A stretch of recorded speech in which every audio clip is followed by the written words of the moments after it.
coming back to, Shanahan's famous impromptu little scrum when the Nylander stuff was going on, and he issued that statement, and it was a message to his young players. We hope, I'm paraphrasing, something along the lines of, we all take a little bit less so we can all stay together. Nylander didn't take less, and Marner and Matthews didn't take less. No. Marner's not going to either. No. So obviously that fell on deaf ears. Yeah, right? For the most part, although Matthews would say, I did take less because I could have said I want 8 times 13.6, 13.8, and I've got the leverage to maybe get it. So of course he did. So I did something. I took shorter, and it benefits me to some degree because he gets to come back to the trough earlier again. But I got you guys a number that you can work with, and if the Leafs didn't feel they could work with it, then they shouldn't have signed it. So Mitch Marner, what's your? How does this apply to Marner? Very simply, let's draw up the battle lines, and I suspect it will be a battle. It doesn't have to happen, right? It's not. We were laughing today. We actually interviewed Dubas, and he was listening to the tail end of our conversation, and we're having this Armageddon thing of Mitch Marner and the Leafs and how are they going to do this and everything else, and Toronto blowing up. Yeah, basically that was it. As we all want to do, and they come to Dubas, and Gino says, "I don't know if you heard what we were just saying," and he broke out laughing, and he goes, "Can we not just enjoy the signing for an afternoon?" No kidding. It was really, really, really funny, and that. But here's the situation on Marner.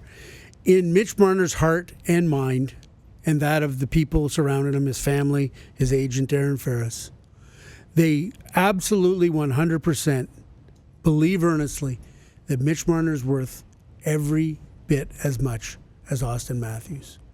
And they do. So their attitude's going to be, this will be a real easy negotiation. We can do it now in season if you want. Just give us the exact same deal. Give us 5 years 6. At 11.634.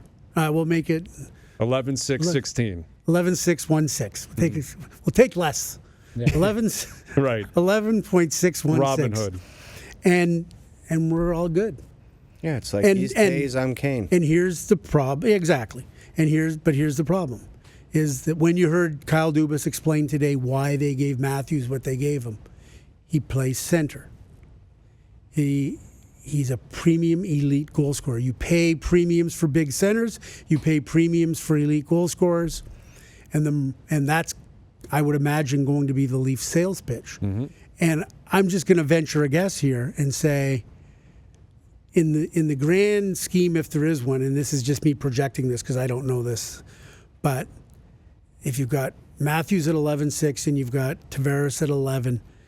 In an ideal world, and you got Nylander at 7, and then you got Riley at 5, and Freddie at 5, and whatever, at least for a couple of years, that you would like to try and slot Mitch in at a single-digit number. It doesn't begin with a 10 or an 11, single-digit.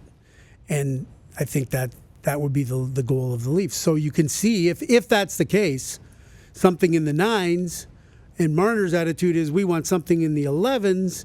That's a large gap. Yep, that's a gap. And it's not just a numerical gap, it's almost a philosophical gap.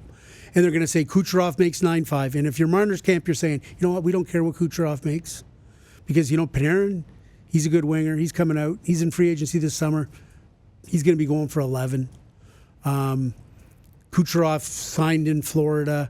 They've got a much more favorable tax system than we do. We're not worried about what Tampa does. Any more than Steven Stamkos took way less than John Tavares in free agency to go back to Tampa. So that's sort of the battle lines that are drawn and how they bridge that and how they do it. And Marner did not want to go first or second. He wanted to go third. Fair enough. But the Leafs may well argue now, okay, fair, no problem. You wanted to go third, and we're cool with that.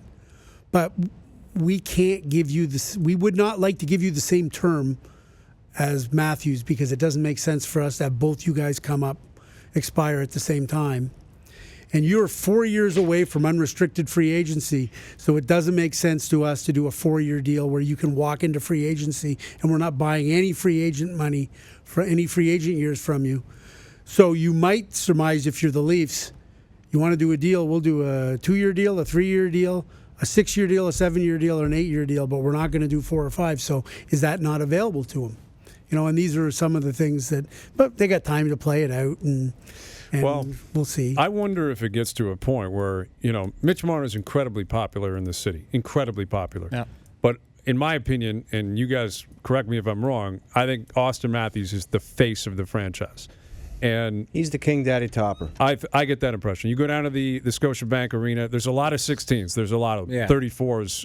There's more, when that comes up. And that's a conversation that, you got to be careful with that. You got to be very careful because Marner's an incredibly important player, and he's from Toronto and all that. Yeah. But at some point, that feels like something that's got to come up too.